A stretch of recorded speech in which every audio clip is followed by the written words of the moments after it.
India market invest মাইন্ডসেটে আপনাদের স্বাগত। যা চ্যানেল নতুন এসেছেন তাদের কোনো প্লিজ চ্যানেলটাকে সাবস্ক্রাইব করবেন, লাইক করবেন, বেল আইকনটা প্রেস করবেন, তার সাথে অল বাটনটা প্রেস করবেন। নোটিফিকেশনটা কিন্তু সঙ্গে সঙ্গে আপনাদের কাছে গিয়ে পৌঁছাবে। স্যার, জুন মাস শেষ, নতুন মাস শুরু হতে চলেছে এবং নতুন একটা সপ্তাহ শুরু হতে চলেছে। তো নেক্সট উইকে কোন কোন ইভেন্টগুলো মার্কেটকে ইম্প্যাক্ট করতে পারে সেগুলো নিয়ে ডিটেলস আলোচনা করব। তো আমরা যারা শেয়ার মার্কেটে রয়েছি না, তাদের জন্য কিন্তু এই ভিডিওটা খুব ইম্পর্টেন্ট। তো চলুন দেখে নিই কোন কোন ঘটনাগুলো বাজারকে ইম্প্যাক্ট করতে পারে। প্রথমত আমরা নিফটিকে দেখব। দেখুন, নিফটি লাস্ট ট্রেডিং সেশনে নেগেটিভ গেলেও 24,000কে কিন্তু হোল্ড করেছে। এটা একটা পজিটিভ নিউজ বলতে পারেন, যেখানে এই নিফটি কিন্তু একদম অল টাইম হাইয়ের কাছাকাছি চলছে। তো নিফটি অল টাইম হাইয়ের কাছাকাছি চলছে। তো দেখে নিই যে গ্লোবাল মার্কেট কি বলছে ফ্রাইডেতে। দেখুন, ডাউকে দেখলে দেখা যাবে ডাউ সামান্য কিন্তু নেগেটিভ ক্লোজ দিয়েছে ফ্রাইডেতে। তো সেই জায়গায় দাঁড়িয়ে কিন্তু ডাউ থেকে যে খুব একটা খারাপ সংকেত সেরকম কিছু পাওয়া যাচ্ছে না। ন্যাসড্যাককে দেখলে দেখা যাবে ন্যাসড্যাকও কিন্তু যে চলো ঠিক আছে 0.71% একটা ডাউনসাইড মুভমেন্ট দেখিয়েছে। ন্যাসড্যাককে দেখলে দেখা যাবে ন্যাসড্যাকও কিন্তু তার অল টাইম হাইয়ের কাছাকাছি চলছে, অর্থাৎ 18,035 হচ্ছে অল টাইম হাই। ন্যাসড্যাক চলছে কততে? 17,732। তো সেখান থেকে কিন্তু কোনো খারাপ নিউজ পাওয়া যাচ্ছে না। দেখুন, ড্যাক্সকে দেখলে অর্থাৎ জার্মানি মার্কেটকে দেখলে দেখা যাবে সামান্য পজিটিভ ক্লোজ দিয়েছে। ইউকের মার্কেটকে দেখলে দেখা যাবে নেগেটিভ ক্লোজ দিয়েছে সামান্য। এবং ফ্রান্সের মার্কেটকে দেখলে দেখা যাবে কিন্তু ফ্রান্সের মার্কেট 0.68% নেগেটিভ ক্লোজ দিয়েছে। তাহলে বলতে পারেন গ্লোবাল যে মার্কেটগুলো সেগুলো কিন্তু একটা মিলিঝুলি পারফরমেন্স দেখাচ্ছে, যেখান থেকে কিন্তু খুব একটা যে খারাপ নিউজ পাওয়া যাচ্ছে সেরকম ব্যাপার নয়। ক্রুডকে দেখলে দেখা যাবে, দেখুন ব্রেন্ট ক্রুড 85-এ চলছে। তো ব্রেন্ট ক্রুডের থেকেও কিন্তু কোনো খারাপ নিউজ পাওয়া যাচ্ছে না, অর্থাৎ বলতে পারেন যে গ্লোবালে পরিস্থিতি কিছুটা সুস্থির রয়েছে। এটা আমাদের মার্কেটের জন্য পজিটিভ বা মার্কেটকে উপরে নিয়ে যেতে সাহায্য করবে। কারণ গ্লোবাল যদি কোনো হালচাল দেখা যেত তাহলে কিন্তু এই ক্রুড রিয়্যাক্ট করতো। তো স্যার, গ্লোবাল মার্কেট বা গ্লোবাল পরিস্থিতিকে দেখলে দেখা যায় সেখান থেকে কিন্তু কোনো খারাপ নিউজ পাওয়া যাচ্ছে না যে আমাদের মার্কেটকে ইম্প্যাক্ট করবে। তো সেই জায়গায় দাঁড়িয়ে বলা যেতে পারে মার্কেট কিন্তু নেক্সট উইক আরও ভালো করতে পারে।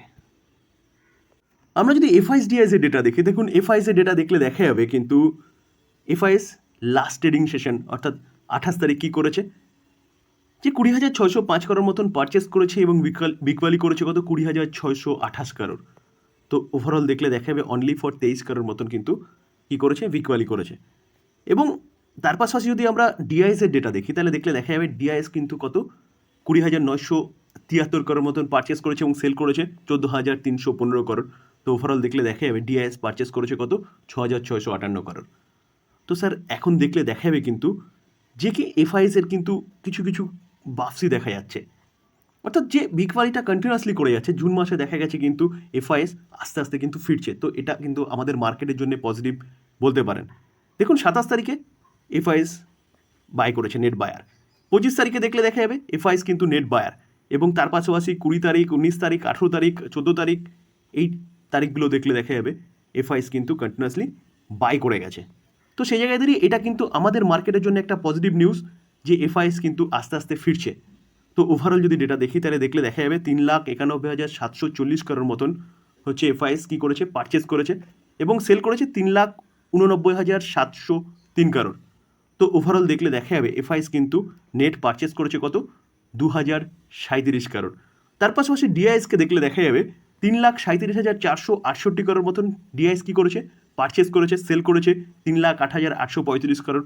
তো ওভারঅল দেখলে দেখা যাবে ডিআইএস কিন্তু নেট বায়ার 28,333 করোড়। তো এটা কিন্তু মার্কেটের জন্য পজিটিভ নিউজ, যেখানে এফআইএসের বাপসি কিন্তু দেখা যাচ্ছে, যেটা আমাদের মার্কেটকে আরও উপরে নিয়ে যেতে সাহায্য করবে। স্যার, জুন মাস শেষ, জুলাই মাস শুরু।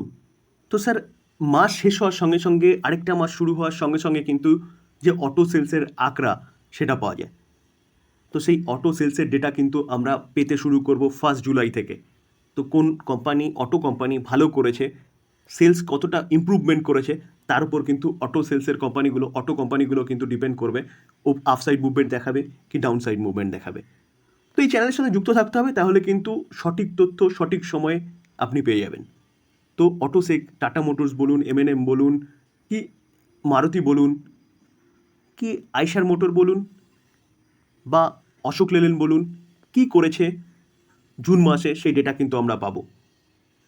তো অবশ্যই কিন্তু আমরা এই কোম্পানিটাকে এই চ্যানেলটাকে সাবস্ক্রাইব করব, তাহলে ডেটাগুলো কিন্তু পেয়ে যাব। এবং তার উপরই ডিপেন্ড করছে যে আগামী দিনে অটো সেক্টরের কোম্পানিগুলো কোন দিকে মুভমেন্ট দেখাবে। তার পাশাপাশি স্যার জুলাই মাস শুরু, জুন মাস শেষ, তাহলে স্যার এপ্রিল, মে, জুন এই 3 মাসের Q1 রেজাল্ট কিন্তু এই জুলাই মাস থেকে চালু হতে চলেছে। তো Q1 কোন কোম্পানি কীরকম পারফরমেন্স করেছে সেটা কিন্তু আমরা জানতে পারবো Q1 রেজাল্টের থেকে। তো রেজাল্টের সিজন কিন্তু আবার শুরু হয়ে গেল। কিসের? Q1 রেজাল্টের সিজন। স্যার মোটামুটি 2রা জুলাই থেকে হচ্ছে রেজাল্ট চালু হয়ে যাচ্ছে। তো স্যার আমরা যদি দেখি তাহলে দেখা যাবে, দেখুন সবার ফার্স্ট মেজর যে কোম্পানি TCS কত তারিখ? 11 তারিখ রেজাল্ট ডিক্লেয়ার করতে চলেছে। তারপরেই HCL টেক 12 তারিখ, অ্যাঞ্জেল ওয়ান 15 তারিখ। তো এইভাবে দেখা যাবে, দেখুন HDFC AMC 15 তারিখ, বাজাজ অটো 16 তারিখ হচ্ছে রেজাল্ট ডিক্লেয়ার করবে, এশিয়ান পেন্ট 17 তারিখ। তার পাশাপাশি যদি দেখি আরও মেজর যে কোম্পানি রয়েছে, ইনফোসিস 18 তারিখ, প্রেসিস্টেন্ট 18 তারিখ, অতুল 19 তারিখ, ICICI-GI 19 তারিখ, JSW স্টিল 19 তারিখ। তো এইভাবে দেখা যাবে নাম ইন্ডিয়া 19 তারিখ রেজাল্ট ডিক্লেয়ার করেছে, HDFC ব্যাঙ্ক 20 তারিখ করবে, JK সিমেন্ট 20 তারিখ করবে, পুনাওয়ালা 20 তারিখ করবে।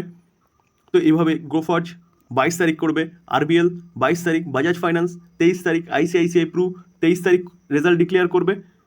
তার পাশাপাশি দেখা যাবে, দেখুন বাজাজ ফিনসার 24 তারিখ, তার পাশাপাশি KPIT টেক 24 তারিখ ডিক্লেয়ার করবে।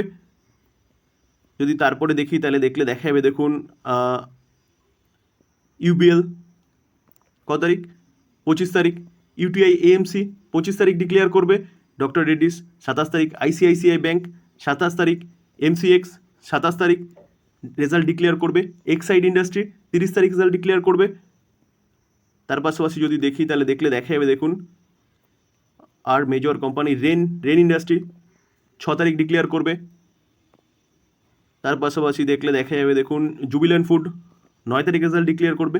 তো এই হচ্ছে মেজর কোম্পানি যারা কিন্তু রেজাল্ট ডিক্লেয়ার করতে চলেছে। তো স্যার যারা যেই কোম্পানিগুলো হোল্ড করছেন সেগুলো কিন্তু রাডারে রাখবেন বা একটা নোট ডাউন করবেন যে আমার পোর্টফোলিওতে এই কোম্পানি রয়েছে এবং এদিনকে হচ্ছে তাদের রেজাল্ট।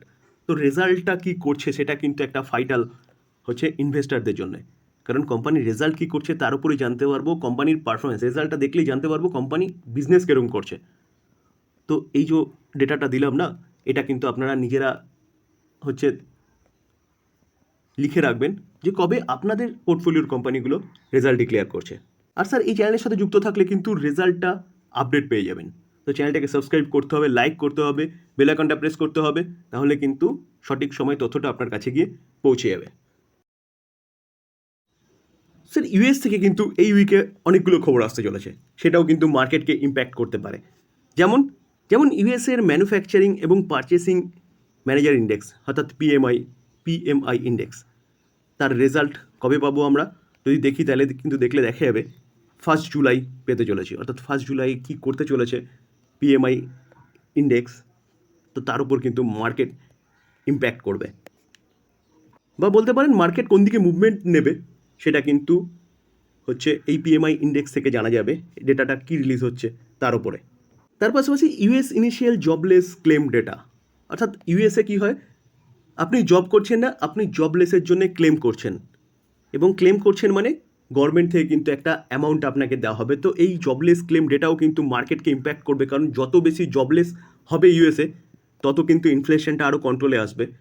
তো সেই জায়গায় দাঁড়িয়ে এই জবলেসের ডেটাটাও কিন্তু মার্কেটকে ইম্প্যাক্ট করবে, যেটা আগের বারে দেখা যাবে 234K ছিল, সেটা 233K, অর্থাৎ জবলেস কিন্তু কম ক্লেম করেছে, মানে সেখানে জবলেস হচ্ছে না, অর্থাৎ বলতে পারেন সেখানে পরিস্থিতি কি, মানে প্রচুর লোক জব করছে যার জন্য ক্লেম কম করেছে, যেটা এক্সপেক্ট করেছে সেটার থেকেও কম এসছে।